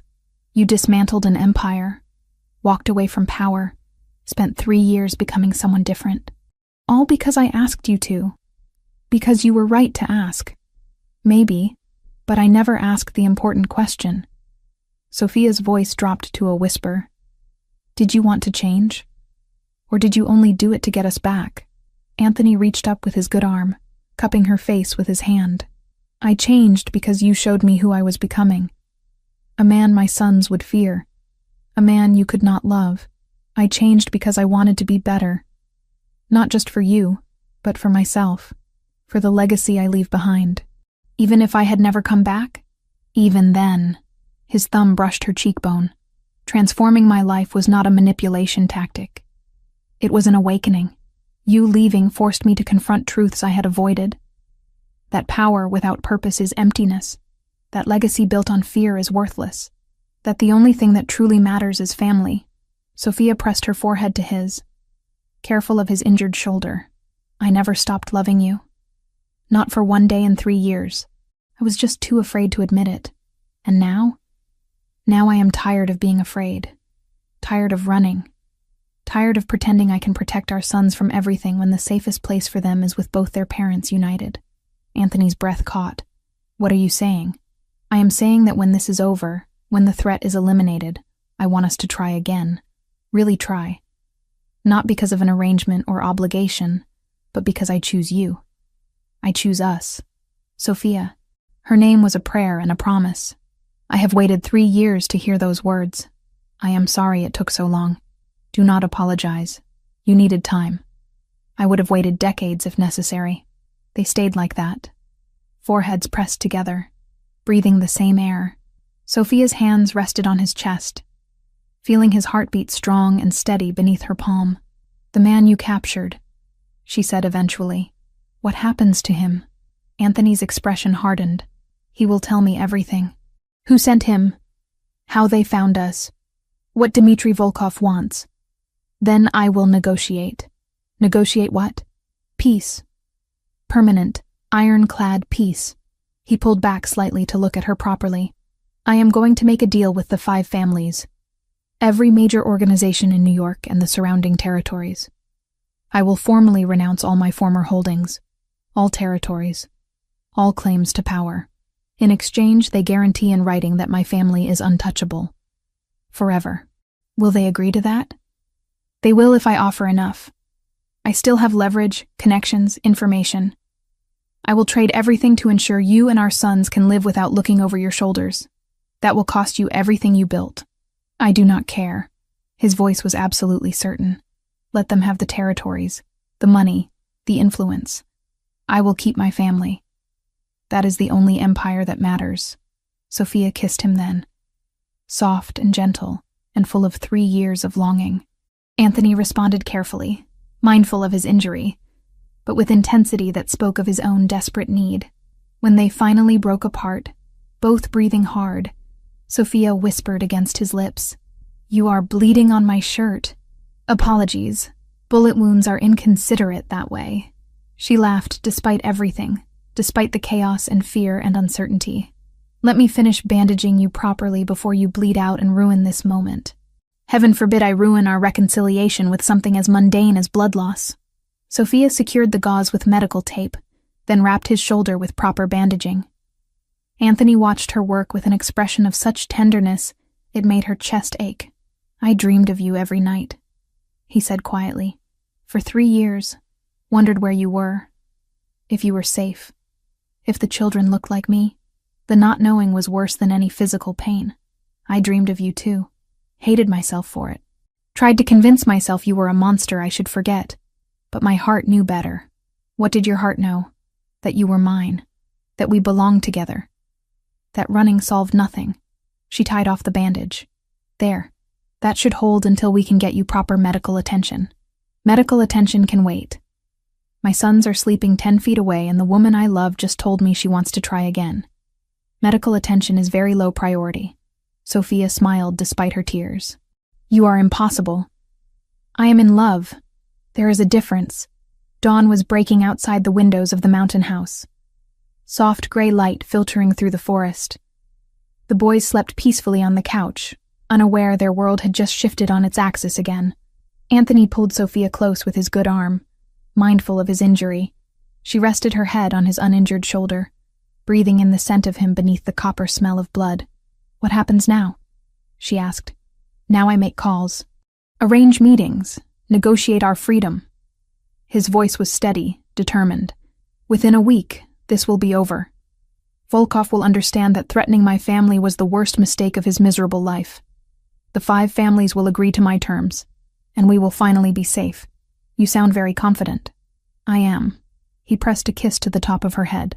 Because I have everything to fight for, and nothing left to lose. That makes me the most dangerous person in any negotiation. Sophia believed him.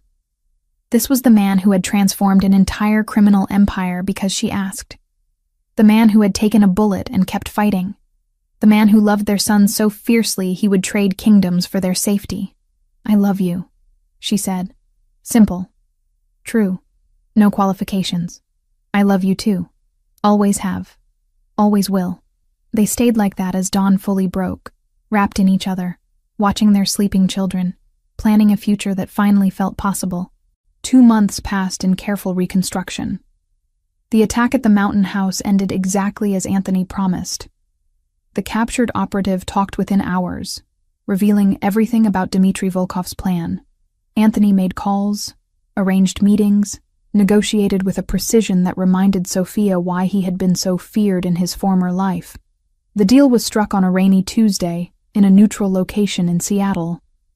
Representatives from 5 major families gathered. Anthony offered territorial concessions worth hundreds of millions, information on offshore accounts, connections to political figures, everything he had accumulated over decades. In exchange, one ironclad guarantee signed by every family head. Sophia Turner and the Colombo twins were untouchable. Forever. Dmitry Volkov tried to object, to argue he deserved compensation for Anthony's withdrawal from their world. Anthony's response was delivered in a voice Sophia heard through the phone he had left on speaker. You sent men to terrorize my family. You photographed my sleeping children. You forced me to remember exactly who I can become when properly motivated. A pause. Take the territories I am offering and disappear. Or refuse, and discover what happens when I stop being civilized. Volkov took the deal. Now, Sophia stood in the living room of their new house in Westchester, watching moving trucks unload furniture. The house was nothing like Anthony's old Manhattan penthouse. This was a home. 4 bedrooms, a backyard with swings already installed, large kitchen with space for family meals, neutral colors, warm lighting, safety without ostentation. Mama, can we go see our new room? Mateo tugged her hand impatiently. In a minute, baby. Let the movers finish. Luca stood beside her more quietly, taking everything in with his usual careful observation. Is this where we live now? Forever? Yes, sweetheart. This is home. With Papa? With Papa. Anthony appeared from the kitchen where he had been directing furniture placement. His shoulder had healed cleanly over the past 2 months, leaving only a thin scar. He scooped up Mateo with his good arm. Ready to see your room? I had it painted blue like you wanted. Blue is the best color, Mateo declared. What about you, Luca? Do you like your side? Sophia had insisted the twins have their own space as they got older, but Luca had been anxious about sleeping separately from his brother. The compromise was a large room with 2 distinct areas, each boy's space reflecting his personality but still together. Can I see? Luca asked shyly. Absolutely. Come. Sophia followed them upstairs, heart full watching Anthony show the boys their room. One side had bookshelves already loaded with Luca's favorites. The other had a space for Mateo's growing collection of toy cars. Both had comfortable beds, desks for when they started school, and a large window overlooking the backyard. This is ours, Luca breathed, eyes wide. All yours. Papa helped me pick everything out. The boys explored with mounting excitement, examining every corner. Sophia leaned against the doorframe, watching her family with contentment she had not felt in years. Anthony joined her, sliding an arm around her waist. They seem happy. They are. We all are. Even you? Especially me. The move into the Westchester house took a week. Sophia enrolled the boys in Little Scholars Academy, a private bilingual school 15 minutes away. They would start in 2 weeks, giving everyone time to adjust. Anthony kept his promise about separating work from family.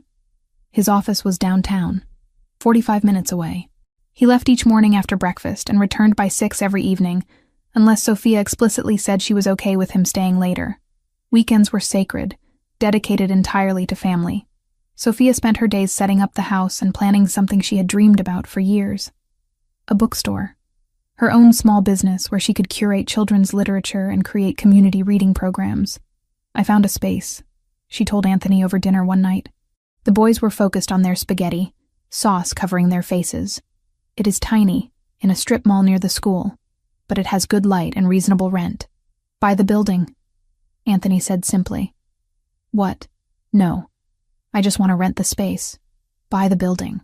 I will arrange financing.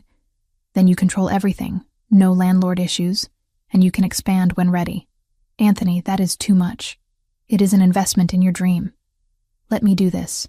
Sophia wanted to argue, to maintain independence, but she was learning to accept help without seeing it as weakness. Okay, thank you. When do you want to open? Maybe 3 months? I need to build inventory, design the space, hire help. I know contractors who can expedite the work, and I have connections with publishers who can get you wholesale pricing on stock. She raised an eyebrow. Connections with children's book publishers? I am a man of many resources. He grinned. Also, I may have spent the past month researching the independent bookstore industry because I knew you would want to do this eventually. Her chest tightened with emotion. You researched bookstores for me? I research everything that matters to you. It is how I show love. 6 weeks after moving to Westchester, Anthony suggested they host dinner. Not business associates or casual acquaintances. Family. Your father and Ashley, he said while they prepared lunch. I think it is time they met their grandchildren properly, and time for you to reconnect face to face. Sophia's hands stilled on the sandwich she was making. She had talked to Ashley regularly since returning to New York, but seeing her family in person felt huge. I do not know if I am ready. You are ready, and the boys deserve to know their grandfather and aunt. What if my father judges me for running, for keeping the twins secret? Then I will remind him that his gambling debt created this situation, and he has no room to judge anyone. Anthony's voice was firm, but I do not think he will. From what Ashley tells me, he has spent 3 years regretting how things happened. Sophia looked at him. You talk to Ashley? Occasionally. She wanted updates on you and the boys once I found you. I told her limited information to respect your privacy. But yes, we have spoken. Of course he had. Anthony managed every detail, protected everyone he loved, thought 10 steps ahead constantly. Okay, Sophia said. Let us do dinner. Here, next weekend. I will arrange everything. The following Saturday, Sophia was a bundle of nervous energy. She changed outfits 3 times, cleaned the already clean house twice, made enough food to feed 20 people even though only 4 were coming. They will love you, Anthony assured her, catching her as she obsessively straightened couch pillows. You are their daughter and sister. Nothing changes that. Everything has changed. I left for 3 years, had children they knew nothing about, built a life without them. Because you were protecting yourself and your sons. They will understand. The doorbell rang at exactly 6. Sophia froze. Anthony squeezed her hand once, then went to answer. Her father looked older. Gray hair, deeper lines around his eyes, shoulders slightly stooped, but his face broke into an expression of pure joy when he saw her. Sophia, his voice cracked. My girl. She burst into tears and ran to him. He held her tightly, both of them crying, 3 years of separation dissolving in one embrace. I am so sorry, he kept saying. So sorry for everything. I know, Dad. It is okay. Ashley waited behind their father, tears streaming down her own face. When Sophia finally pulled away from their dad, Ashley grabbed her in a fierce hug. You are such an idiot, Ashley said. laughing through her tears. 3 years and you could not even send a photo? I was scared. I did not want to put you in danger. Well, you are stuck with me now. I am not letting you disappear again. The twins watched from behind Anthony, uncertain about the crying adults. Sophia wiped her face and knelt down. Boys, come meet your grandfather and your Aunt Ashley. Matteo approached boldly as always. Hi, I am Matteo, that is Luca. He is shy, but I am not. Sophia's father laughed, a sound she had not heard in years.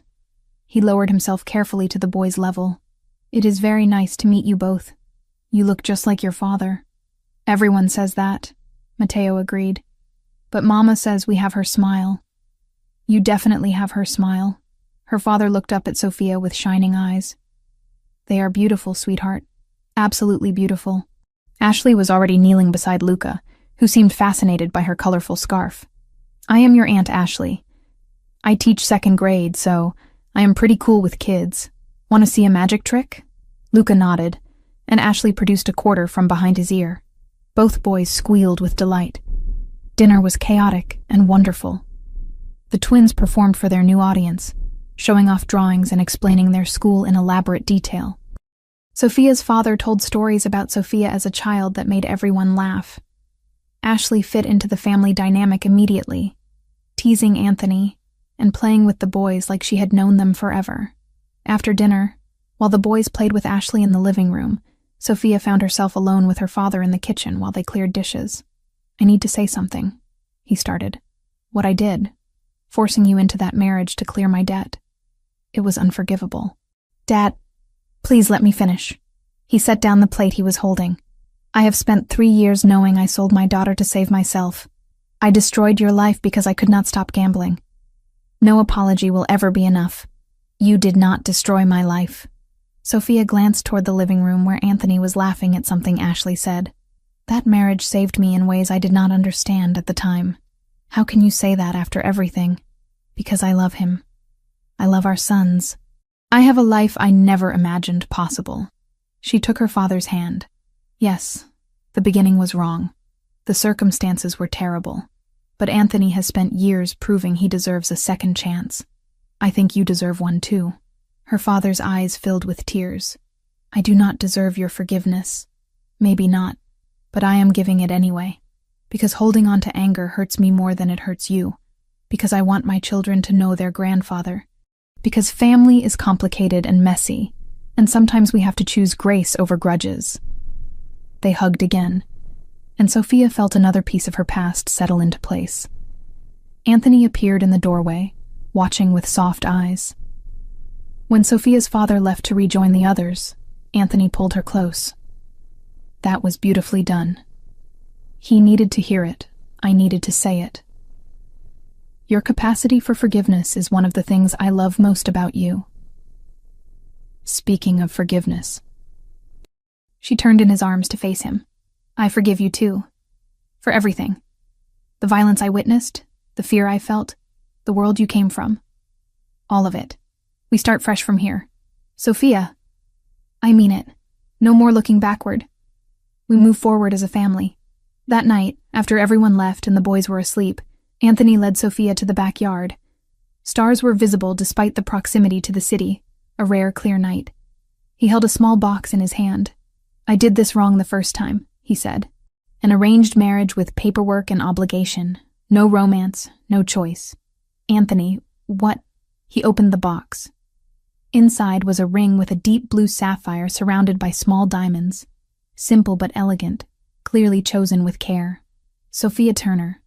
I am asking you to marry me again, not because of debt or arrangement, not because we have children who bind us, but because I love you with everything I am, because you make me want to be a better man, because a life without you is not a life worth living. He knelt on the grass, holding the ring up to her. Will you marry me? Choose me? Build a future with me that we both want? Sophia could barely see through her tears. Yes, 1,000 times yes. He slid the ring onto her finger, then stood and kissed her with all the passion and tenderness of 3 years apart. When they finally broke apart, both were crying and laughing simultaneously. I chose this sapphire because it reminded me of the sky the night I first told you I loved you. Anthony said. Deep and infinite and full of possibility. It is perfect. You are perfect. I am far from perfect, but I am yours. They married 6 weeks later in a small ceremony at the house. Immediate family only. Sophia's father walked her down the makeshift aisle in their backyard. Ashley stood as maid of honor. Luca and Matteo served as ring bearers, taking their duties very seriously. The ceremony was simple but meaningful. Sophia wore a cream dress, elegant but not ostentatious. Anthony wore a dark suit and could not stop smiling. When they exchanged vows, neither used traditional words. I choose you, Sophia said. Today and every day, in light and darkness, in peace and chaos. I choose us. I promise to protect you, Anthony replied. To honor you. To be worthy of the gift you have given me. I promise to be the man our sons can look up to and the husband you deserve. I promise to choose love over everything. When the officiant pronounced them married, both boys cheered loudly. Everyone laughed. Anthony kissed his wife like she was air and he was drowning. The reception was dinner and dancing in their backyard. Simple. Intimate. Perfect. 1 year later, Sophia stood in the living room of their Westchester home, hand resting on her very pregnant belly. The bookstore was thriving. The boys were excelling in school. Anthony came home every evening at 6. Life had found a rhythm that felt sustainable and joyful. Mama, when is our sister coming? Matteo asked for the 100th time. Soon, baby. Very soon. I am going to teach her to read, Luca announced seriously. That is what big brothers do. She is lucky to have you both. Anthony wrapped his arms around her from behind, hands joining hers on her belly. How are you feeling? Tired? Happy? Ready to meet her? Have you decided on a name? They had narrowed it down to 3 options, unable to commit to just one. I think Rosa, Sophia said. After your grandmother. The woman who taught you that strength and gentleness can coexist. Anthony went very still. When he spoke, his voice was thick with emotion. She would have loved you so much. I wish I could have met her. She would have said you have a good heart and strong hands. The highest compliment she gave. 2 weeks later, Rosa Elena Colombo was born at 7 pounds, 3 ounces. She had her mother's green eyes and her father's dark hair. Her brothers were immediately obsessed, arguing over who got to hold her first. Sophia watched her family gathered in the hospital room, Anthony holding their daughter with infinite care. The twins pressed close, staring at their sister with awe. Her father and Ashley cooing over the newest addition. This was everything she had run from 3 years ago. Family. Connection. A life built with the man she loved despite impossible circumstances. And she had almost lost it all because of fear. What are you thinking? Anthony asked, noticing her expression. That I am grateful I ran. Because it forced you to change. But I am more grateful that you found me. Because I cannot imagine life without this. You will never have to imagine it again.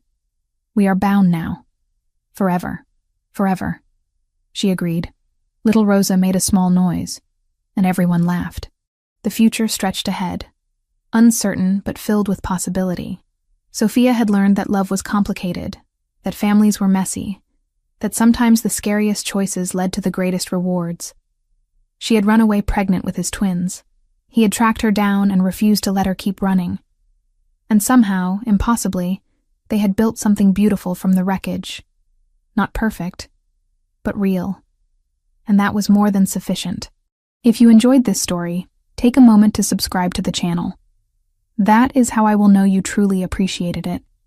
Even if you are watching on your television, grab a second to join this family of listeners who love emotional and powerful stories. Your support means everything, and it helps us bring you even more tales like this one.